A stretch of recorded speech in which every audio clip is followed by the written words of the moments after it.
وسلام على حبيبه الذين اصطفى أما بعد فأعوذ بالله من الشيطان الرجيم بسم الله الرحمن الرحيم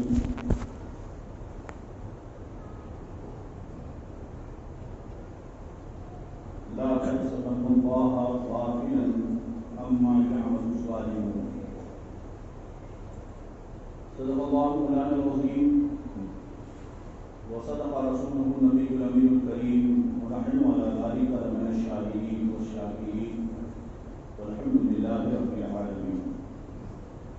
عقیدت و محبت کے ساتھ تمام اہتمام اور کمال محبت سے اپنی اور ساری کائنات کے مرکز عقیدت دونوں عالم کے آقا و مولا رحمت للعالمین شفیع المذنبین طٰہٰ و یاسین ارواحنا فداء حضرت محمد مصطفیٰ صلی اللہ علیہ وسلم کی بارگاہ میں بلند آواز سے درود پاک پڑھنے اللہم صلی اللہ علیہ وسلم سیدنا و مولانا محمد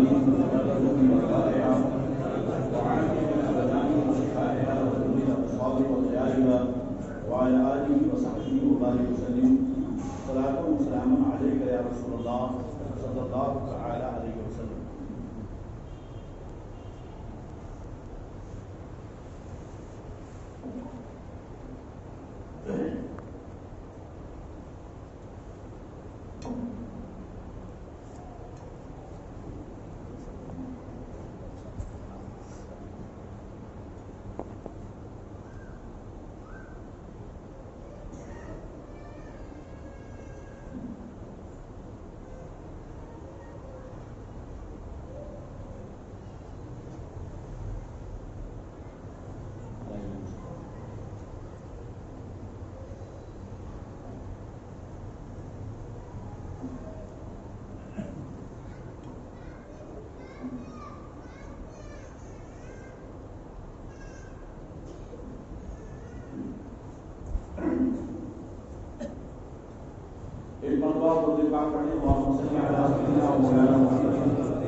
اس کائنات کو دنیا کو اللہ رب العزت نے پیدا فرمایا. آپ سنتے آتے ہیں کہ پانی، آگ، مٹی، ہوا، ان چیزوں کے ذریعہ کائنات چل رہی ہے. ان سب کو اللہ نے پیدا فرمایا. سورہ یاسین شریف کی اگر آپ تلاوت کرتے ہوں گے تو آخری مبین جب پڑھنا ہوتا ہے تو وہاں ایک آیت آتی ہے اولم یر الانسان انا خلقناه من نطفة فإذا هو خصيم مبين وضرب لنا مثلا ونسي خلقه قال من يحيي العظام وهي رميم قل يحيي الذي أنشأها أول مرة وهو بكل خلق عليم. اللہ فرماتا ہے اولم یر الانسان، انسان کو تم دیکھتے نہیں ہو، انا خلقناه من نطفة، ہم نے اسے پانی کے قطرے سے پیدا کیا. فَإِذَا هُوَ خَصِيمٌ مُبِينٌ، مگر وہ دیکھو کتنا بڑا جھگڑالو ہے. شریعت کے معاملے میں جو اڑ جائے، دینی مسائل کے خلاف جو اکڑ جائے، اس سے بڑا بھی کوئی جھگڑالو ہوتا ہے. فَإِذَا هُوَ خَصِيمٌ مُبِينٌ وَضَرَبَ لَنَا مَثَلًا وَنَسِيَ خَلْقَهُ، وہ ہم سے مثال پوچھتا ہے، کہاوتیں بیان کرتا ہے، اپنی پیدائش کو بھول گیا. قال من یحیی العظام وہی رمیم، کہتا ہے کہ جب آدمی مر کر مٹی میں گل سڑ جائے گا، ہڈیاں خراب ہو جائیں گی، تو کیا پھر دوبارہ زندہ ہوں گی؟ اللہ فرماتا ہے قل یحیی الذی انشأ اول مرۃ وبکل خلق علیم. اے میرے حبیب کہہ دو میرے بندوں سے کہ اللہ تبارک و تعالیٰ جس نے تمہیں پہلی بار پیدا کیا ہے، جب کوئی سانچہ نہ ہو اور بغیر سانچے کے تصویر بنا دینا یہ کمال ہے، یا سانچہ بننے کے بعد تصویر بنانا کمال ہے؟ آپ نے نے ایک تصویر دیکھی اسے دیکھ کر تصویر بنائی، یہ کمال نہیں ہے. کمال تو اس کا ہے کہ جس نے بغیر کچھ دیکھے ہوئے تصویر بنائی ہے. قل یحیی الذی انشأها اول مرۃ وبکل خلق علیم، کہہ دو کہ وہی تمہیں زندہ فرمائے گا جس نے تمہیں پہلی بار بنایا ہے. اور پہلی دوبارہ بنانا یہ پہلے بنانے سے بڑا کام نہیں ہے. جب تم کچھ نہ تھے ہم نے تمہیں بنا دیا، اور جب تم کچھ بن چکے ہو تو دوبارہ بنانا کون سی بڑی بات ہے. یہ انسان کی فطرت ہے، اور دنیا میں آ کر کے وہ اپنے رب کو بھول بیٹھا اور شریعت کے خلاف کاموں میں مبتلا رہا. مگر اللہ رب العزت نے اپنے بندوں پر احسان فرمایا کہ حضرت آدم علیہ نبینا علیہ السلام سے لے کر ہمارے نبی خاتم پیغمبرہ صاحب ختم نبوت رحمت للعالمین شفیع المذنبین روحی فدا بھی امی آخری نبی حضرت محمد مصطفیٰ صلی اللہ علیہ وسلم تک کم و بیش 1,24,000 یا 2,24,000 انبیاء کرام اس دنیا میں اللہ نے پیدا فرمایا. یہ سب کس لیے آئے؟ تاکہ اللہ کے بندوں کو اللہ کی معرفت، توحید اور زندگی جینے کا سلیقہ سکھائیں. تو زندگی سے جینے کا سلیقہ جو انسان خود پیدا کرے اسے سلیقہ نہیں کہتے، بلکہ زندگی جینے کا طریقہ وہ ہے جو اللہ اور اس کے رسول بتائیں. اسی لیے قرآن مقدس میں اللہ رب العزت نے یہ فرمایا لقد کان لکم فی رسول اللہ اسوۃ حسنہ، اے لوگوں تمہارے لیے رسول اللہ صلی اللہ علیہ وسلم کی زندگی نمونہ عمل ہے.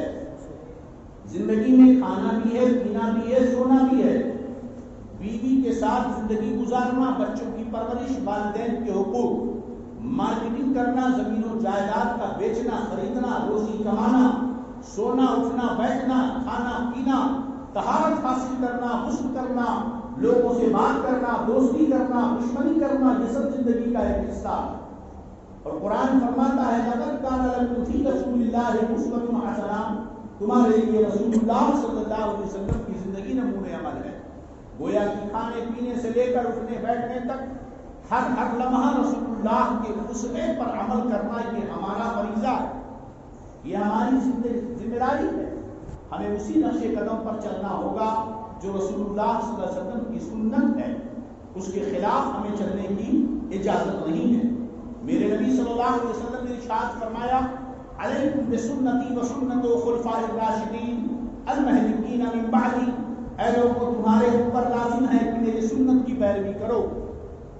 علیکم بسنتی اوپر لازم ہے کہ تم میری سنت کی پیروی کرو، وسنت خلفاء الراشدین المہدیین من بعدی، اور میرے خلفاء راشدین کی سنت پر تمہیں عمل کرنا ہے میرے بعد، جو ہدایت والے ہیں اور ہدایت دینے والے ہیں. اور میرے آقا نے فرمایا وعضوا علیہ بالنواجذ، اور جیسے کسی چیز کو مضبوطی سے پکڑنے کے لیے آدمی داڑھ کے دانت استعمال کرتا ہے، اگر کسی رسی سے لٹکنا ہو آگے کے دانت کو پکڑ لیا تو اکھڑ جائے گا. مضبوطی سے پکڑنے کے لیے داڑھ کا دانت استعمال کیا جاتا ہے. میرے آقا نے فرمایا وعضوا علیہ بالنواجذ، دانت کے دانت سے پکڑ کر مضبوطی سے اس پر قائم رہو، جس طرح آدمی مضبوطی سے دانت کے دانت سے پکڑتا ہے. گویا کہ رسول اللہ کی سنت اور نبی صحابہ کرام کی سنت پر ہمیں عمل کرنا لازم اور ضروری ہے. مگر اسی دنیا میں اللہ کے دربار سے شیطان نے بھی اپنے لیے مہلت مانگ رکھی تھی اور یہ کہا تھا اے اللہ تو نے مجھے اپنے دربار سے باہر تو نکال دیا ہے، لیکن میں ضرور تیرے سیدھے راستے پر بیٹھوں گا، توجہ چاہتا ہوں. اللہ قرآن پاک میں فرمایا اے اللہ تو مجھے قیامت تک کی مہلت دے دے اور میں کہاں بیٹھوں گا تیرے نیک بندوں کو بہکانے کے لیے جوئے کے اڈوں پر نہیں، چوری کے راستوں پر نہیں، بلکہ میں تیرے سیدھے راستے پر بیٹھوں گا. گویا کہ شیطان مسجد کے راستے پہ بیٹھتا ہے، مدرسے کے راستے پر بیٹھتا ہے، علماء کی طرف جانے والے راستے پہ بیٹھتا ہے، اولیاء کے دربار کی طرف جانے والے راستے پر بیٹھتا ہے، قرآن مقدس کی تلاوت والے راستے پہ آ کر کے بیٹھتا ہے، ان گھروں کے سامنے بیٹھتا ہے جہاں پر یہ اللہ اور اس کے رسول کی باتیں اور نصیحتیں اور دینی تربیت و تعلیم کا انتظام ہوا کرتا ہے. میرے دوست آج سوچو صحیح، اگر آپ سے کہا جائے کہ فلاں تقریر اپنے موبائل میں آپ سن لو تو 10 منٹ کے بعد آپ کا جی بھر جاتا ہے، آپ اسے ہٹا دیتے ہو، لیکن 2-2 ڈھائی گھنٹے کی پکچر آپ 1.5 گھنٹے کا کامیڈی شو آپ دیکھتے ہو، ٹک ٹاک پر پورا دن آپ کو گزر جاتا ہے، دنیا بھر کے خرافات میں 2 بجے رات تک گزار دیا جاتا ہے. کیوں آخر؟ اس لیے کہ وہاں تو شیطان آپ کا ساتھ دیتا ہے کہ چلو بھائی میرا کام تم نے آسان کیا، میں تو اسی لیے آیا تھا تاکہ مجھے اس میں لگا دوں. لوگ سوچتے ہیں کیسے ہم تقریریں سنیں گے، کیسے قرآن پڑھیں گے. تھوڑی دیر کے لیے سوچو، اگر آپ کو ٹک ٹاک پر اور فلمی پکچروں پر گیمز میں لگ کر 2-2-2.5 گھنٹے کا پتہ نہیں چلتا، 2 بجے رات تک آپ جل جاتے ہو، تو بتاؤ کیوں؟ اس لیے کہ آپ کو اس میں لذت مل رہی ہے، آپ کو اس میں سکون مل رہا ہے، آپ کے نفس کو وہاں قرار مل رہا ہے. لیکن اگر یہی نفس قرآن مقدس کی محبت میں ڈوب جائے، اگر آپ کی فکر، آپ کا دل عشق خدا کی خشیت میں ڈوب جائے، عشق رسول میں ڈوب جائے، تب قرآن مقدس کی تلاوت میں آپ کو لذت ملے گی، آپ کو سیدھے راستے پر لذت ملے گی. تو شیطان ہر لمحہ ہر آن ہمیں روکنے کی کوششیں کرتا ہے. اسی لیے شاعر نے کہا وہ معزز تھے زمانے میں مسلمان ہو کر، ہم یہاں خالد تھے تاریخ قرآن ہو کر.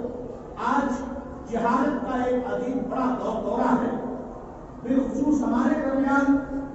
ہماری تقریریں سننے میں پروفیسر کوئی نظر نہیں آتا، ایجوکیٹر ڈاکٹر کوئی بڑا نہیں نظر آتا، کوئی کالج کا پروفیسر نظر نہیں آتا، کالج کے اسٹوڈنٹ نظر نہیں آتے. وجہ کیا ہے کیوں نہیں نظر آتے ہیں؟ میرے دوستو حقیقت یہی ہے کہ 2 چیزیں ہوتی ہیں، ایک مادی دنیا کا اثر پڑ جانا اور ایک ہے دین کی بات رغبت دلوں میں پیدا ہو جانا. دونوں میں بڑا فرق ہوا کرتا ہے. آپ اسے یوں سمجھ لیں کہ ایک آدمی کے اوپر آسیب کا خلل ہو گیا، جنات سوار ہو گیا، یا کسی کے اوپر جادو کا اثر ہو گیا. اب ہوتا کیا ہے؟ جادو کا اثر ہو گیا یا آسیب کا اثر ہو گیا. آسیب نے اس کی نیندیں اڑا دی، نہ وہ دن میں سو رہا ہے نہ رات میں سو رہا ہے، ہمیشہ ٹینشن میں ہے. اس سے گزرتے گزرتے حالت یہ ہوتی ہے جب نیند نہیں ہوگی تو اس کے گردے پہ افیکٹ ہوگا، اس کے ہاضمے میں فرق ہوگا، اس کی باڈی میں ویکنیس آئے گی. اب اس کو بیماری پکڑنا شروع ہو جاتی ہے.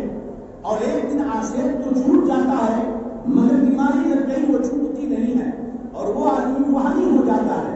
آج تعویذوں کی دکان کیوں چل رہی ہے؟ آج دعا تعویذ میں کمائیاں کیوں زیادہ ہو رہی ہیں؟ اس کے علاوہ اور کیا ہے کہ ہم نے جو ہے ایک وہم اپنے دل و دماغ میں پال رکھا ہے. آسیب آیا اور اس نے ہمارے جسم کو بیمار کر دیا، سحر و جادو آیا اس نے ہمارے جسم کو بیمار کر دیا. اب ہم جسمانی علاج نہیں کرتے بلکہ جب دیکھو تب جادو اتارو، آسیب اتار دو، ٹونا جھاڑ دو، نظر جھاڑ دو. میں پوچھنا چاہتا ہوں کہ جب قرآن مقدس کی سورتیں جو بندہ پڑھ کر اپنے ہاتھوں پہ دم کر کے چہرے پر روزانہ پھیر دیا کرے دنوں بعد، کیا اس کے چہرے پہ نظر لگ سکتی ہے؟ قرآن مقدس جو تلاوت کر کے پانی پہ دم کر پی لیا کرے، کیا اس کے وجود میں جادو رہ جائے گا؟ جو 5 وقت کی نماز پڑھ کر سورہ فلق اور سورہ ناس 3 بار تلاوت کر کے ہاتھوں پہ دم کر کے جسم پر پھیر لے، کیا اس کے وجود میں جادو رہ جائے گا؟ جو آدمی نماز پنجگانہ باوضو ہو کر کے پڑھے، میرے نبی کا دوسرا ہے اس پر عمل کرے.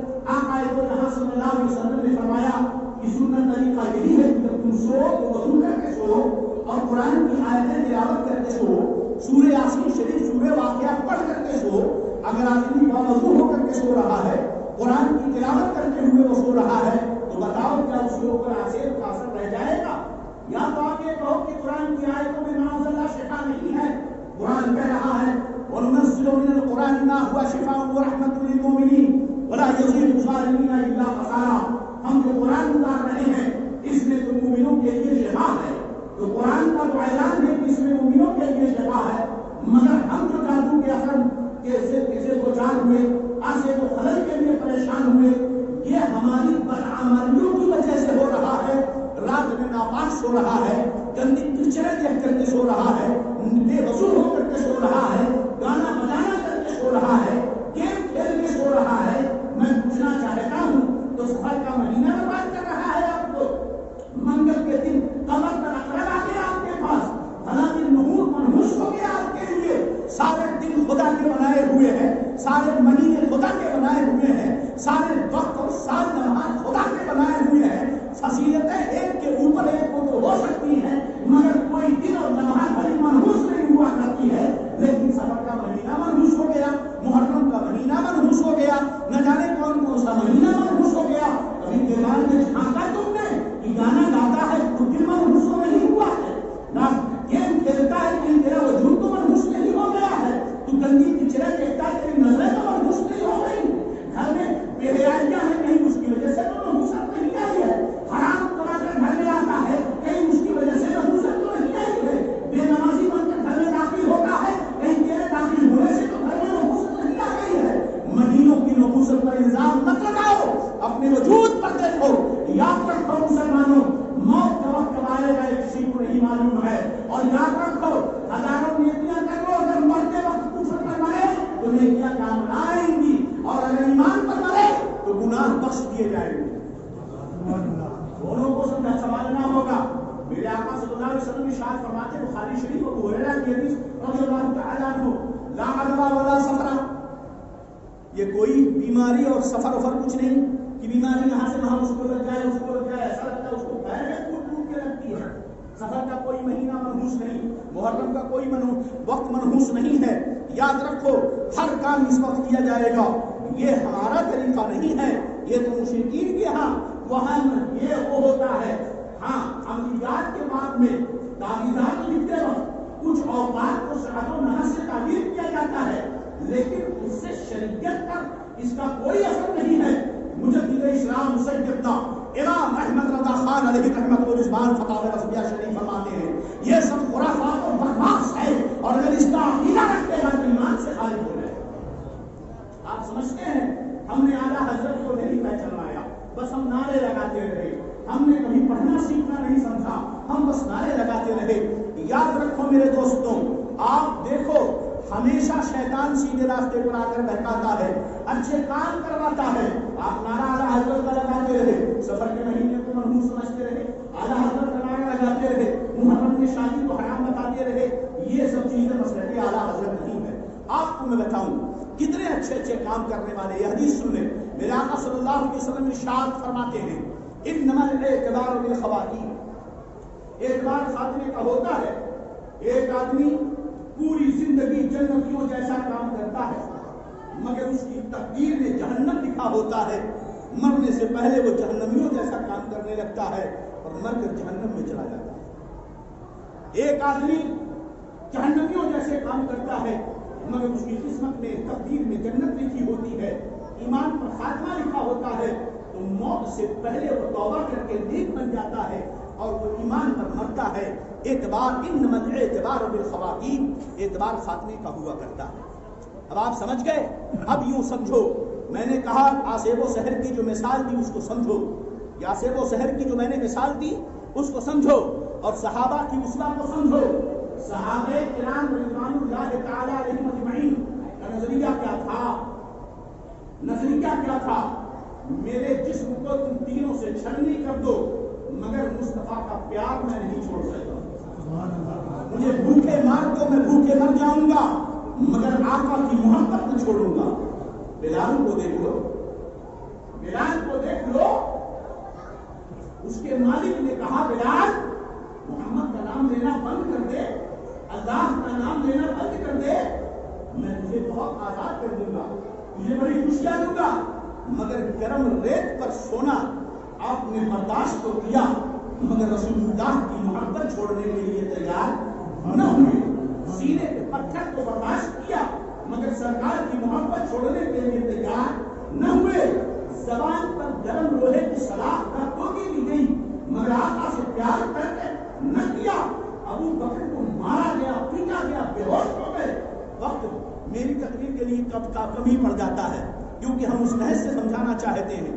جب میرے آقا صلی اللہ علیہ وسلم حضرت بلال ابو بکر کے ساتھ تھے، حرم کعبہ میں تشریف لے گئے، آقا علیہ السلام ساتھ میں ہیں، حضرت ابو بکر نے زور زور سے اسلام کا اعلان کرنا شروع کر دیا۔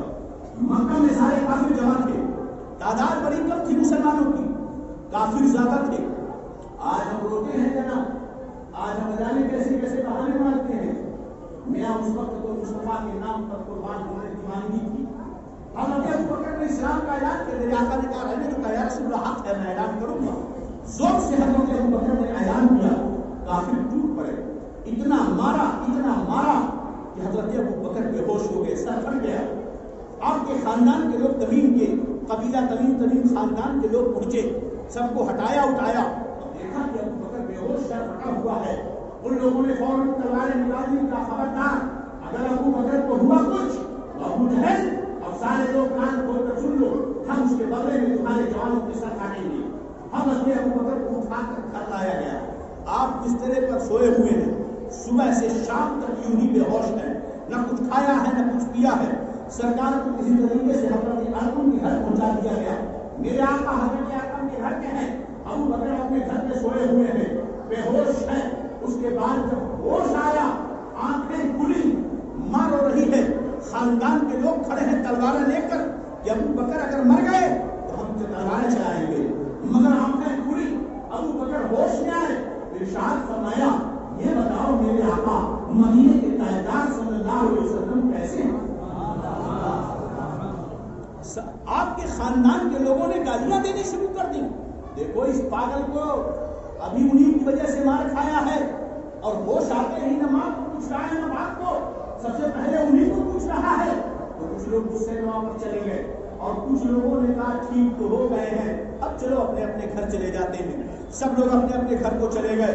حضرت ابو بکر کی والدہ کچھ کھانے کے لیے لائی، کہا کھا لو، بہت کمزوری ہے۔ کہا نہ، میں اس وقت تک نہیں کھاؤں گا جب تک میں رسول اللہ صلی اللہ علیہ وسلم کے بارے میں خبر نہ پا جاؤں کہ وہ کیسے ہیں۔ صبح سے شام ہوتی گئی، کھانے کا بار بار ماں اصرار کرتی نہیں، مگر کھانا نہ کھایا۔ حضرت عمر کی بہن جو اسلام لا چکی تھی، ڈرتی ڈراتی کسی طریقے سے حضرت ابو بکر کے گھر کے اندر آئی، چہرہ چھپائے ہوئے، اور اس کے بعد سامنے کھڑی ہوئی، اور جیسے ہی حضرت ابو بکر نے دیکھا پوچھنے لگی، بتاؤ بیٹی میرے آقا کیسے ہیں؟ حضرت عمر رضی اللہ عنہ کی بہن ڈر گئی کہ ماں تو ابھی اسلام لائی نہیں ہے، ماں تو کافرہ ہے، اگر میں بتا دوں گی تو کہیں ہم پر پھر مشکل نہ آ جائے۔ بہن نے اشارہ کیا، آپ کی امی کھڑی ہیں۔ حضرت ابو بکر نے کہا، نہ ان سے ڈرو مت، میری ماں ہے، کسی کو نہیں بتائیں گی۔ حضرت عمر رضی اللہ عنہ کی بہن نے فرمایا، رسول اللہ بخیر ہے، سلامت اپنی جگہ پر ہے، الحمدللہ۔ اب حضرت ابو بکر خوش ہوئے، ماں نے کہا بیٹے خبر تو مل گئی نا، اب تو کچھ کھا لے گا نہ۔ ابو بکر اس وقت تک ایک لقمہ اپنے حلق کے نیچے نہ اتارے گا جب تک رسول اللہ کا دیدار نہ کر لے گا، اپنی نظروں سے دیکھ نہ لے گا۔ کہا بیٹے کیسے چلو گے؟ کہا مجھے لے چلو ماں۔ ماں نے کہا بیٹے حالت بڑی خراب ہے، پورے مکہ میں جگہ جگہ کفار مشرکین کھڑے ہوئے ہیں، اگر دیکھیں گے پھر ماریں گے، ٹھہر جا، تیری تسلی کر دیں گے، رات ہونے دے، ہم تجھے رات میں لے کر کے جائیں گے۔ رات ہوئی، حضرت ابو بکر کی والدہ نے ابو بکر کو سہارا دیا ہے، اور اس کے بعد دار ارقم حضرت ارقم کے گھر لے کر گئے۔ جب مصطفیٰ کو دیکھا ہے، ادھر سے آقا بڑھے روتے ہوئے، ادھر سے ابو بکر بڑھے روتے ہوئے، گلے ملے اور زاروں قطار رونے لگے۔ یہ عشق تھا صحابہ کا مسلمانوں۔ آج ہم دو روٹی گھر میں اچھا کھانے کے چکر میں حرام کمائی کرتے ہیں، بزنس میں جھوٹ بولتے ہیں، ہم وہابیوں سے ملنے کے چکر میں پڑے رہتے ہیں، ہم نہ جانے کیسے کیسے راستے اپناتے ہیں۔ دیکھو یہ ابو بکر کی محبت تھی۔ میرے آقا فرماتے ہیں، علیکم بسنتی و سنت الخلفاء الراشدین المہدیین من بعدی، اے لوگوں تمہارے اوپر میری سنت کی اتباع لازم ہے، اور میرے بعد میرے خلفاء راشدین کی سنت پر تمہیں عمل کرنا ہے۔ اللہ میرے سوچو میرے دوستوں، یہ عشق تھا صحابہ کا، جس کی وجہ سے اللہ نے ان کی مدد کے لیے آسمان سے 5000